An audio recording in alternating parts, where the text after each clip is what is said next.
எது சோம்பேறித்தனம்? செய்ய வேண்டிய காலத்தில் செய்ய வேண்டியதை செய்யாம இருப்பது சோம்பேறித்தனம். சரிதானே? பொதுவா எப்ப விதைக்கணும்? விவசாயிகள் தான் சொல்லுங்க. காற்றுள்ள போது விதைச்சா என்ன ஆகும்? புரியுதா உங்களுக்கு? காற்றடிக்கும் போது தூற்றுவாங்க, விதைக்க மாட்டாங்க. சரிதானே? உண்டா இல்லையா? எப்ப விதைக்கணும்? அப்ப காலங்கள் மாறி விதைச்சா என்ன ஆகும்? சோம்பேறிப்பட கொஞ்சம் வெயிலா இருக்குது, சரி அடுத்த மாசம் விதைப்போம்.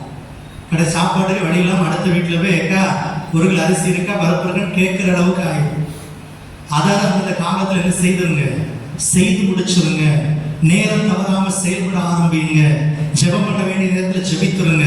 வேதம் வாசிக்க வேண்டிய நேரத்துல வேதம் வாசிங்க. கூடி வர வேண்டிய நேரத்துல கூடி வாருங்க. உங்க வீட்டுல செய்ய வேண்டியது அந்தந்த நேரத்துல அந்தந்த காலத்துல செய்திருங்க. ஆமென்.